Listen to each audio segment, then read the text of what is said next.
eu sou a Priscila Laranjeira e você é muito bem-vindo ao Conversão, o podcast da TV Jet. Olha só, a gente já está ultrapassando os 160 mil inscritos, mas continua faltando você. Inscreva-se, o canal da TV Jet divulga a palavra de Deus, tem mensagens, tem música, tem podcast, tem muito mais.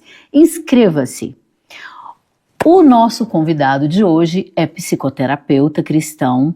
Ele trabalha cuidando de famílias, cuidando do coração e das emoções da gente. E ele é escritor. Ele é pastor da Igreja Batista Getsemane, pastor auxiliar aqui com a gente. E ele está aqui com a gente hoje no Conversão. Bem-vindo, Bruno! Olá, Priscila! Pastor Tudo Bruno bem, Lisboa! Gente? Graças a Deus, estamos aqui com vocês. Uma alegria, um prazer estar aqui com todos. Bruno, para começar, vamos ser bem óbvios. Onde está o seu coração? Meu Deus, que pergunta sempre assim, né? Meu coração está alinhado com o Senhor. Oba! Meu coração está diante dele a todo momento para não perder o propósito e a chama que aquece o nosso coração. Ah, legal. Quando você pensou em escrever Onde está o seu coração, o que foi essa motivação? Essa motivação foi a questão maior de como a humanidade está perdida. Como a humanidade tem se afastado de Deus, se afastado dos princípios, dos valores. Existem homens maus, mulheres más, com intenção maligna no coração. E esse versículo salta ao meu coração, Provérbios 4, 23. Sobre tudo que se deve guardar, guarde o teu coração. Pois dele procedem as fontes da vida. Isso mesmo. Então, Priscila, nós precisamos entender que o coração do ser humano é o centro das emoções. Mas não é o órgão coração, é algo ligado à mente. Então, quando eu estou falando de coração, nesse livro eu estou falando da mente humana. Tá, então você está falando da mente e está falando das nossas emoções. Isso. Você concorda que as emoções da maioria da população estão meio adoecidas? Sim, concordo. As pessoas estão a cada dia mais precisando de ajuda, precisando de auxílio e carentes nas emoções. As pessoas hoje, elas se perdem muito facilmente com entretenimento. E elas acabam se distraindo do propósito, do foco para o qual elas foram instituídas. Então, assim, a gente está desviando a nossa atenção para coisas que não edificam. Isso aí. E esse bando de informação está nos adoecendo? Sim, a humanidade está adoecendo. Hoje é prova científica o quão as mídias digitais, elas estão prejudicando os relacionamentos, estão prejudicando as famílias, porque o pai chega em casa e ele não quer mais conversar com a esposa, com os filhos, ele chega do dia de trabalho e ele quer simplesmente assentar e ficar rolando reels do Instagram, por exemplo, vendo shorts do YouTube, TikTok, e isso acaba perdendo o relacionamento familiar, o relacionamento interpessoal. As pessoas hoje, elas não gostam mais de sair para sentar à mesa e conversar. Elas simplesmente querem ficar nas redes, querem ficar antenadas, e isso acaba trazendo adoecimento mental. Traz a tal ansiedade, né? A ansiedade generalizada. O que a gente percebe, que você falou aí, que realmente está tendo uma ausência de gente presente. A pessoa está no mesmo espaço físico, mas não está ali, né? Não está ali, não está ali. Ela está conectada, mas ela não está conectada com pessoas. A conexão é virtual. A conexão virtual. Mas você concorda, Bruno, que a gente está com... Nós somos uma geração com muita informação e pouca transformação? Concordo. Porque plenamente. Consome muito. Consome muito. Muito conteúdo e pouca sustentabilidade. É aquele conteúdo raso. É aquele conteúdo que não edifica. Aquele conteúdo que não traz transformação de vida. Né? A gente sabe o que transforma realmente o coração do homem. Nós estamos, assim, no Brasil pelo menos... Tudo parece bem, mas a gente sabe que tem uma crise em ebulição aí que mais dia, menos dia, eu acho que menos dias ela estoura. Você também trata um pouquinho sobre como lidar com as crises, como lidar com o problema, não é isso? Sim. Aqui no livro você aborda... O ser humano precisa aprender a lidar com problemas, porque os problemas, eles são diários. E a maioria das pessoas fogem dos problemas. Fogem de resolver o problema. Vão empurrando o famoso empurrando com a barriga, e isso no meio psíquico a gente chama de procrastinação. As pessoas estão procrastinando problemas. Elas vão acumulando, acumulando, e é como uma panela de pressão. A panela de pressão está lá no fogo e começa. Daí a pouco ela aumenta. E daí a pouco ela, se não desliga o fogo, explode. Explode. E as pessoas não estão sabendo desligar a trempe do fogão.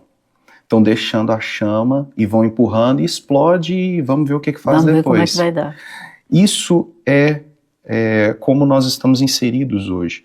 E o brasileiro não está fora disso. Principalmente pessoas que estão adoecidas, pessoas que estão ativistas em tudo enquanto é situação, mas consigo mesmo não conseguem tratar bem. E aí vai acumulando aquele monte de coisa, aquele monte de informação e não resolvem os problemas. Depois a bomba estoura. Você é pastor. Você notou que depois da pandemia, o viver na igreja mudou? Ser igreja mudou? As pessoas se acostumaram a consumir via tela mais do que presencialmente? Sim. As pessoas, elas se adaptaram ao online, se adaptaram... Foi um momento, uma necessidade relativamente momentânea, apesar da JET não ter fechado, né? Foi um desafio muito grande para nós. Lembro das reuniões onde estávamos aqui, assentados no altar e com a plateia vazia, né? As cadeiras vazias. Aquilo trouxe uma tristeza para o nosso coração, porque o nosso pastor sempre brigou pela igreja aberta. Isso. A igreja aberta, todo mundo trabalhando, adorando a Deus. E a igreja não fechou, mas as pessoas fecharam. Aquele distanciamento imposto parece que está se refletindo até hoje, não está? Se reflete porque as pessoas, elas absorveram aquilo e não se... É como se tivessem adaptado à distância e agora não conseguem mais se conectarem. Não tem mais paciência. É nítido que hoje os vídeos de internet que mais dão engajamento são os vídeos curtos, porque as pessoas não estão com paciência para sentar, para ouvir, para participar de algo que esteja mais de 1 hora. Então participar de um culto, menos ainda, porque se o culto não oferece aquela troca de... Isso. E aí vira um entretenimento. E isso é muito perigoso, Pri, porque as pessoas estão deixando que o entretenimento tome o lugar do culto racional. E é algo que nós temos que resgatar isso dia a dia. As pessoas estão impacientes. É nítido quando você percebe no mundo eclesiástico que a gente roda um pouquinho as igrejas e a gente vê os perfis diferentes, mas esse comportamento é muito comum. As pessoas se levantam a todo momento. Elas não conseguem ficar assentadas prestando atenção no culto, no que está sendo dito, no porque que está sendo querem o resumo. É o resumo. É o famoso, né, hoje aí as IAs, né? Então joga lá na IA e já me dá o conteúdo, já me dá aqui que eu quero comer e ir embora. É a geração fast food. Complicadíssimo isso aí. É muito complicado. Hoje nós estamos querendo, como geração, e eu não sei o que vai ser desse futuro, porque as pessoas não querem mais plantar, regar, para colher, né? Viver o processo. Elas querem comer o cheeseburger todo dia. Elas querem comer a batata frita todo dia. Eles querem a comida fast food. E isso em tudo. É nos relacionamentos, é em casa, é a esposa que não atende o marido e o marido já quer que ela atenda rápido, a vice-versa também. Os filhos estão inseridos neste contexto. As crianças não têm paciência para ver desenho mais. Elas já têm o controle na mão. Então elas trocam de desenho a todo momento. Basta você ir num restaurante e você começa a ver as crianças no tablet. Dentro do avião, né? Dentro do avião. Os pais dão ali o tablet ou o telefone, vai, nas estradas. Tranquilo aí, né? Fui recentemente a uma viagem de descanso em família e foi nítido, porque quando você fica num hotel e todo mundo quer descanso, o que os pais fazem? Joga os meninos para recreação, fica o dia inteiro com os meninos na recreação e o momento que eles têm ali em família, num restaurante do hotel, o que eles fazem? Tablet nos meninos. E aí fica os meninos ali tudo assim. E vamos crer que a recreação tem atividade física, Tem né? atividade física. Que não usou tela também nessa Que recreação. não usou tela. A maioria dos lugares utilizam tela. Pois é. Utiliza. Tá mudando o perfil e o homem está tendo mais coragem de procurar uma terapia? Ou é só uma impressão que a gente tem? É um grande desafio, mas o homem tem procurado ajuda. O homem tem buscado ajuda. E eu falo que o homem que procura ajuda, ele é macho. Boa, Ele também é macho. acho. É, ele é macho. Se você precisa de ajuda, você é macho, meu irmão. Porque ninguém é perfeito e Ninguém não é dá tudo perfeito. tão certo quanto a Não. gente espera. Sempre as mulheres... Ah, e tem um detalhe também, tá, Pri? A mulher sabe dificular. Isso. A maioria das mulheres Não tem medo de procurar ajuda. não tem medo de procurar ajuda. E elas é que impulsionam os maridos a procurarem ajuda. Tá, mas aí, primeiro, tá, eu entendo que elas impulsionam, mas elas também estão se cuidando. Elas também são se Como cuidando. sempre. Como sempre. A gente vê assim que existem várias linhas de terapia. A mulher procura para a cabeça, para o coração, para tudo. Sim. E o homem? O homem menos. O homem, ele para buscar ajuda, o negócio tem que estar apertado. Financeiramente ou no relacionamento? Porque fala aí, Vitor, você procura ajuda quando? Quando eu tava apertado, eu tava doente, foi 3 meses até procurar. Olha, tá vendo? Olha só. Demora, a coisa tá séria, a pessoa demora ainda. Vai procrastinando, né? Vai Isso é do deixando homem? para depois. O homem, ele é mais procrastinador do que a mulher. Tá, Bruno, mas a gente tá falando de forma genérica, né? Que o homem tá mais fragilizado, mais feminino, que ele tá perdendo seu papel de protagonismo, que ele tá deixando que um bando de mulheres raivosas dominem ele, e ainda assim ele procrastina? Ainda assim ele deixa para depois? E aí tem o homem que tá indo para essa linha, mas tem aquele homem ainda que continua. Eu sou o durão, eu sou o durão, eu mantenedor sou e tal. machão, eu sou... E aí resiste a... Ele resiste.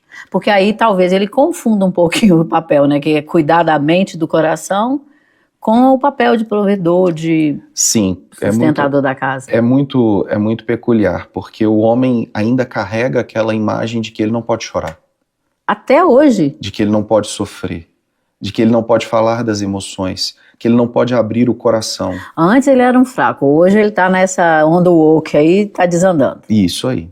Coitado do homem, gente. Minha solidariedade, meninos. A coisa tá feia pro lado de gente. vocês. É verdade, é verdade. Mas o que me conta um pouquinho do livro? O que é que te motivou a pôr no papel as coisas que Deus já te inspirou no coração? Então, E, ó, é um livro lindo, ó, da editora Getsemane, do nosso pastor Jorge Linhares. Graças a Deus, pastor Jorge prefaciou, pastor Ismael Luz, 2 pastores que nos acompanham há tanto tempo. E esse livro, ele foi gerado debaixo de muita oração, debaixo de um tempo muito precioso. Ele começou a ser escrito em 2019. Época da pandemia? Época antes da pandemia. Antes da pandemia. Antes da pandemia. E ele foi motivado através de um chamado do pastor Jorge no altar. Opa! Eu estava no altar auxiliando ele, sou coroinha do pastor, auxiliando o pastor no altar, e ele tinha um preletor ministrando, e ele olhou para trás e falou: daqui a pouco é você escrevendo o seu livro. Opa! E eu falei: eu, pastor? É, você. E aí eu falei: meu Deus. E aquilo ficou na minha mente. E eu falei: o pastor falou emocionado. Pastor falou, né? Falou, mas ele não falou, ele falou direcionado para mim. Tinha outros pastores no altar. E eu fiquei com aquilo na mente. E fui dormir. Cheguei em casa, dormi, e aquilo ficou ruminando na minha mente. Na semana seguinte, o pastor virou para mim e falou assim: eu estou te presenteando com a viagem para Israel. Poxa! E é lá que você vai ter as suas melhores experiências para você poder colocar no seu livro. Que bênção! Então eu fui para Israel. E em Israel foi revelado os segredos do meu coração aí. Opa! Então foram experiências marcantes, foram situações, e eu comecei a me inspirar nas terras onde Jesus pisou. Você fala um pouco sobre resiliência. Essa era uma palavra que não fazia parte do nosso vocabulário, mas nos últimos 10 anos todo mundo vem com essa história de verga, mas não quebra. Sim. Fala um pouquinho dessa resiliência que você está falando que a gente deve ter. Ser resiliente. O que é ser resiliente? Ser resiliente é você lidar bem com a adversidade e você se reinventar. Lidar bem com a adversidade tem que ser um aprendizado. Tem que ser um aprendizado. A pandemia nos trouxe isso. Nós tivemos que nos reinventar. E o ser humano tem uma capacidade grande para poder se reinventar. O grande problema é que as pessoas, elas não estão motivadas a serem resilientes, porque elas querem permanecer na zona de conforto. A resiliência é um mecanismo que o ser humano tem que pode trazer para ele um renovo. Entender, fechar um ciclo, abrir um ciclo é importante. E quantas pessoas não fecham bem o ciclo porque não são resilientes? Quantas pessoas recebem uma notícia negativa e ficam enlutadas por muitos e muitos tempos, muitos dias, mais do que o normal.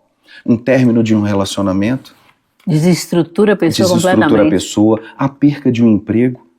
Quantas pessoas perdem um emprego e não conseguem mais se recolocar no mercado de trabalho porque não são resilientes, não entenderam que aquele ciclo se fechou.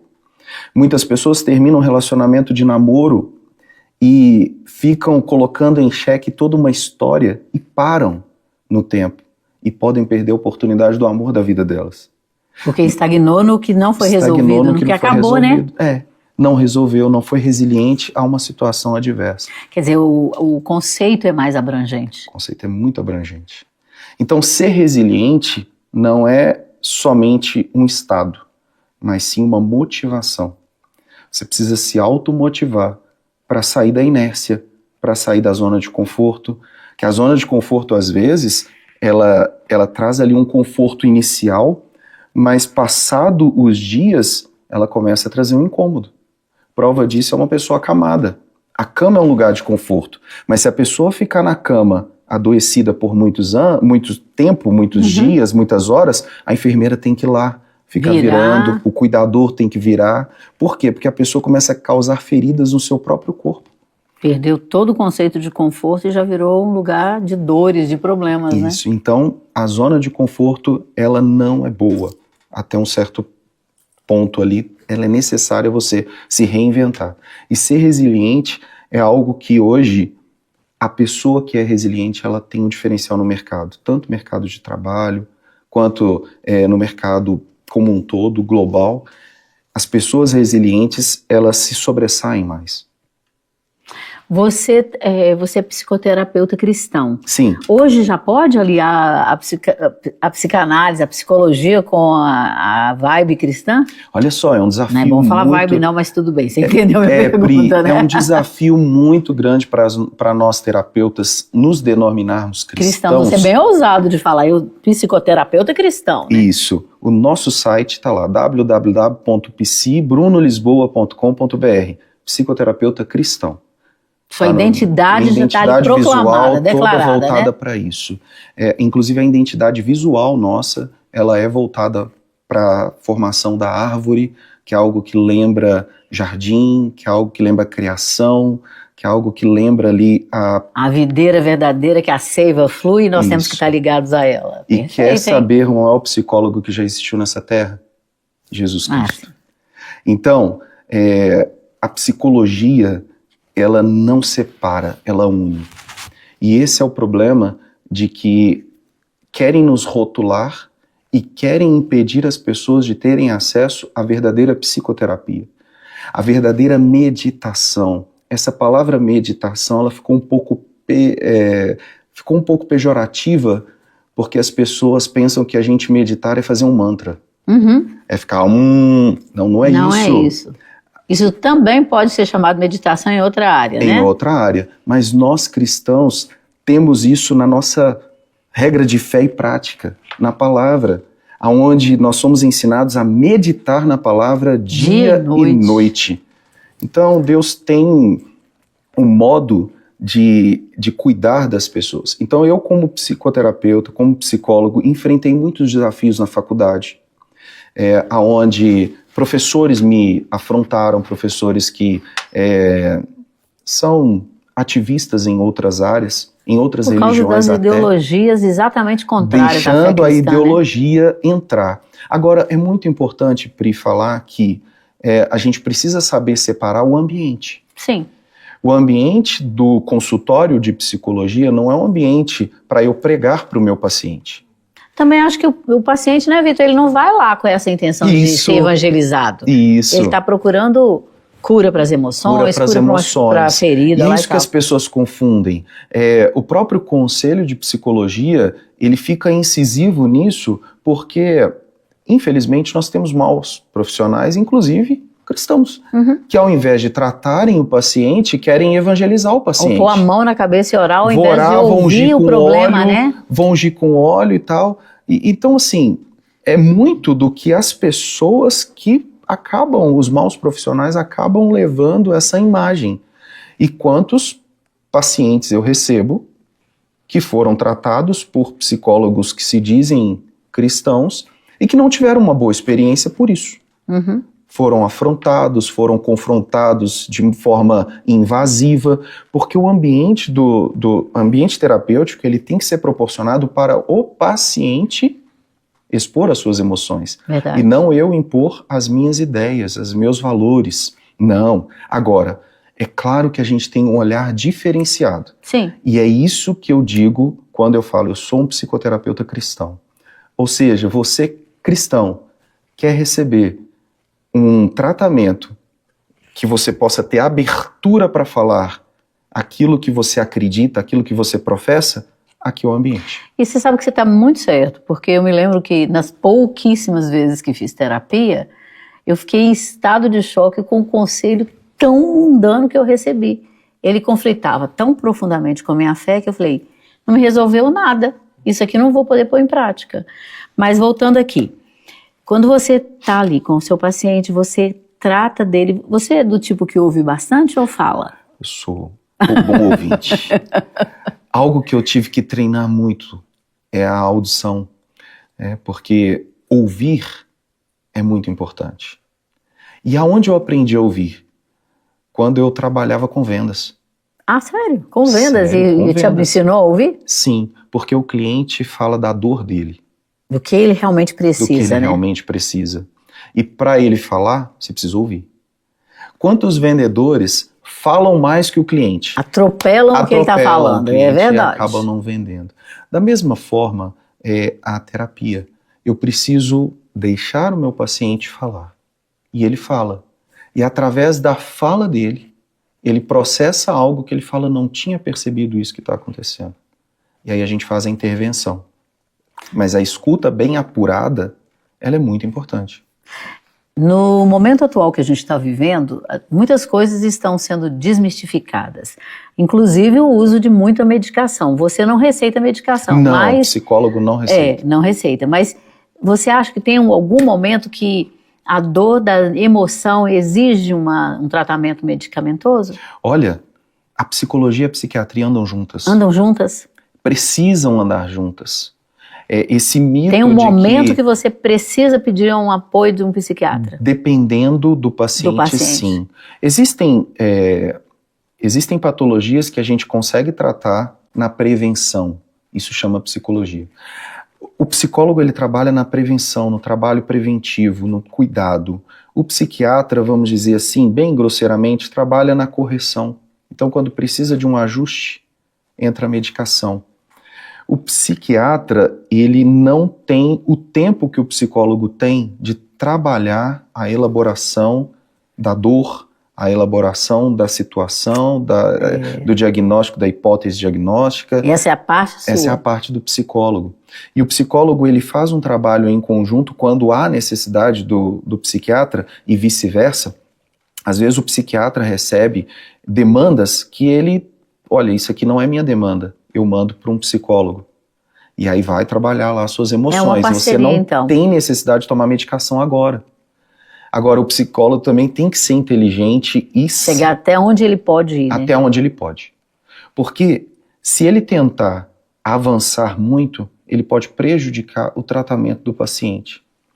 Então, essa questão de não medicação, né, é algo que eu não tenho como base para poder... Eu lembro que eu tomei uma fluoxetina. Fluoxetina. 300 anos atrás. 300 não, 30. Mas aí o pessoal falou assim, você tá ficando doida?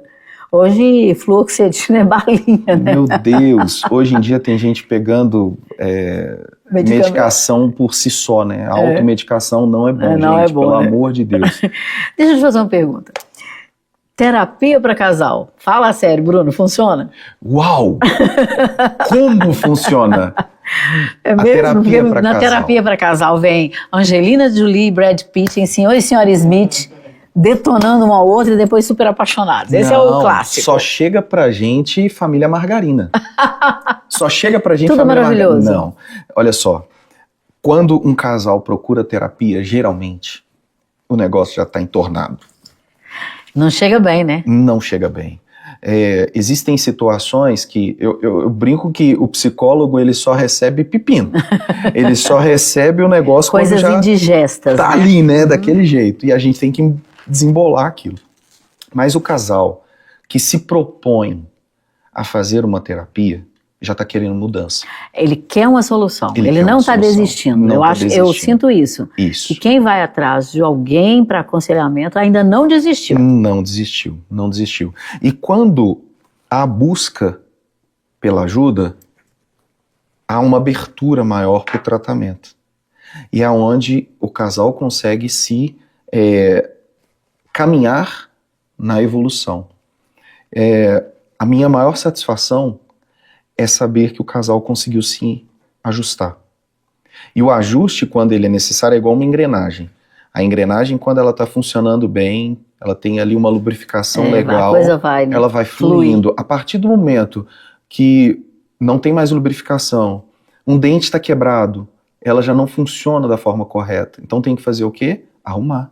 Tem que recarregar.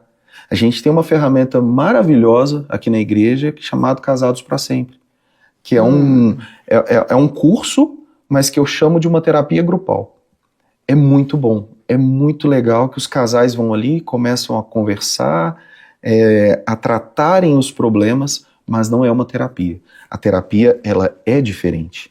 A terapia é o momento do casal. O casal fica o tempo todo junto ou tem momentos separados? Não, depende de terapeuta, tá? E depende da necessidade do casal. E depende da necessidade. Mas eu, como primazia do meu trabalho, eu já proponho pro casal sessões, que a gente chama de sessões de terapia, os atendimentos em casal, que é a grande maioria, mas momentos Senão você sozinhos. nem sabe se está resolvendo, né? Por que isso, Pri? Vamos lá. Eu tenho algo para dizer do meu marido, mas eu não posso dizer para ele. Eu tenho algo para dizer para minha esposa, mas eu não posso dizer para ela. Vai acabar com toda a construção que nós estamos fazendo aqui. Porque nós Mas eu quero me queixar que aquela pessoa ali está me ferindo. Isso. Né? E nós temos que lembrar que, embora nós somos uma só carne, somos indivíduos. Essa porque a gente fica pensando que a gente é a metade de uma laranja. A gente é uma laranja inteira, uma laranja que tem mais inteira, alguém que tem ali, mais né? Só tô brincando que porque o meu faz o sobrenome suco. é Laranjinha, né? Mas pode ser qualquer outra fruta Faz aí. uma bela laranjada. É isso. Nós somos indivíduos completos com anseios diferenciados. Com anseio diferenciado. Prova disso é só olhar para minha digital e a sua. Ela Ninguém não é igual. Verdade. Então, existem complexos, existem situações da mente que precisam ser colocadas, precisam ser lidas. Há pouco eu estava atendendo um rapaz que estava falando da esposa dele. Rapaz, então novinho. É novo. Tá. É um casal novo. E ele estava falando da esposa. Mas ele estava falando coisas que se ele falasse na frente da esposa, Acabou o casamento. acabou o casamento. Nada de solução, né? E ele saiu da terapia falando assim, eu amo a minha esposa. Mas ninguém tem dúvida quanto ao amor, né? Entendeu? E eu quero ficar junto com ela, e eu quero melhorar o nosso casamento. Por quê? Porque ele enxergou que ele também tem problema. Então, quando ele fala do problema da esposa, eu já contra-argumento, e o seu problema? E a sua dificuldade? O que você pode fazer para melhorar ela? Então a terapia faz a gente dar uma boa olhada no espelho. Né? Isso, porque a gente precisa tratar do indivíduo. E nós somos um ser relacional. Se nós estamos bem, o outro está bem. Se a gente está mal, o outro está mal. Porque uma pessoa curada cura outra, mas uma pessoa ferida, ela fere. Fere muito, né? Ela fere. Tem até um livro que chama Amargura, Amor, Cura. Opa, esse eu não Quer conheço dizer não. que se você não for curado, você está amargurado. Olha só, tá vendo? Tá vendo? Mas Bruno, me conta só rapidinho para não perder o hábito, um pouquinho da sua conversão, porque você é psicoterapeuta cristão, Mas é pastor também. Como é que Pastor aconteceu também. isso?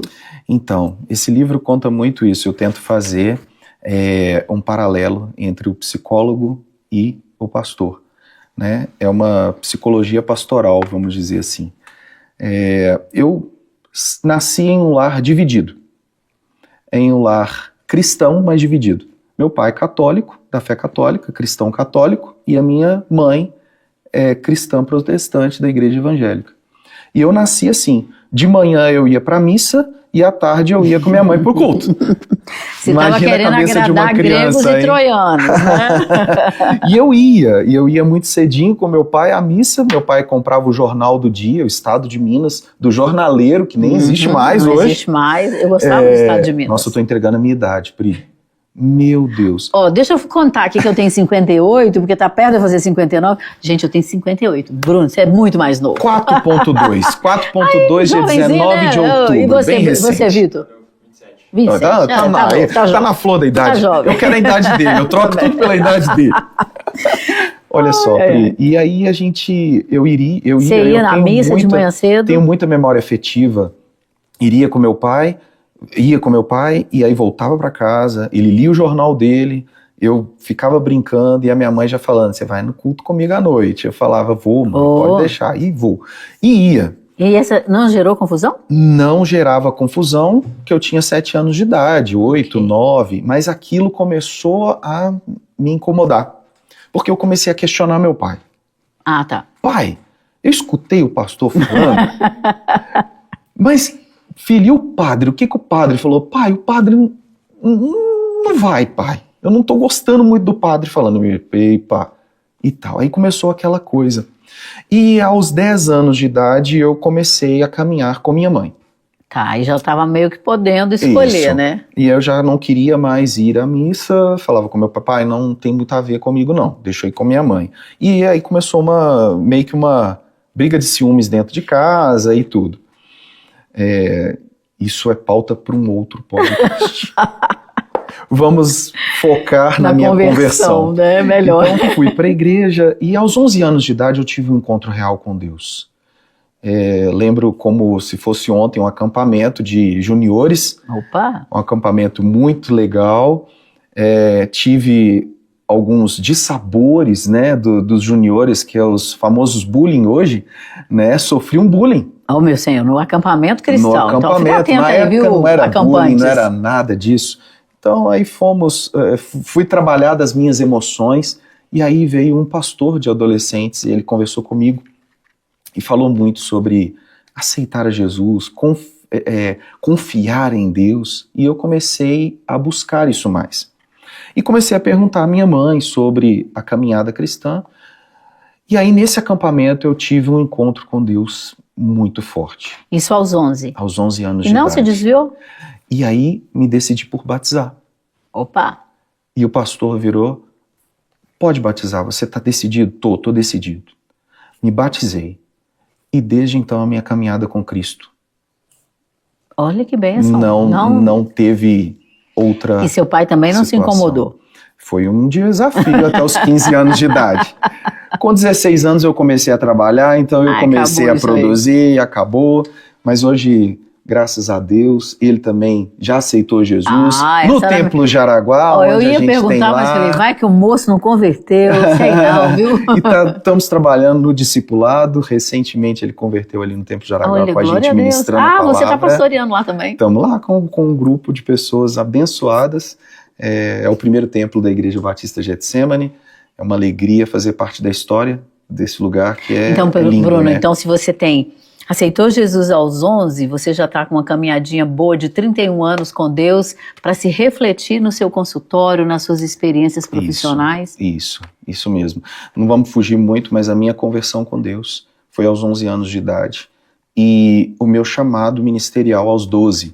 Ali, rapidinho assim? Rapidinho. E os meus primos fazendo bullying foram respostas de Deus para o meu chamado. Lá vem o pastorzinho. Amém. Estava profetizando vem o pastorzinho. Sem saber, eu ganhei né? minha primeira Bíblia da minha mãe, onde ela escreveu para mim na capa da Bíblia: lâmpada para os meus pés é a tua palavra e luz para o meu caminho, um salmo, aonde eu guardo ele no meu coração até hoje. E a partir daquele dia eu fiquei andando com a Bíblia de capa preta. Eu ia para a igreja com a Bíblia, eu ia para as férias Isso é coragem, com a porque Bíblia. hoje está, já que a gente está falando de psicologia, hoje está acontecendo um movimento global de retorno dos jovens para as igrejas. Isso. Os jovens não querem baladas, querem as coffee parties de manhã lá e dar tomar café e ficar em casa à noite, que isso a gente falou. Mas também o povo está aceitando Jesus. Graças a Deus. Esse mover tem a ver com essa necessidade física e emocional, não tem? Sim, existe um vazio no ser humano que só pode ser preenchido por Deus. Poxa, isso é sério, né? É um vazio que só Deus pode preencher. E a necessidade do ser humano é preencher um vazio. E às vezes ele procura subterfúgios para preencher esse vazio. Procura nas coisas, nos prazeres. Às vezes em coisas ilícitas, né? Coisas ilícitas. Mas quando ele tem um encontro com Deus, esse vazio é preenchido. E quando ele preenche, não tem jeito. É esse retorno para casa. E o mundo inteiro vai ter que reconhecer que Jesus Cristo é o Senhor. Aleluia. Então está acontecendo esse mover. É verdade. Bruno, a gente tem que terminar, mas... Oh, meu Deus! Pois é. Mas conta aí, falando para o pessoal que te ouve.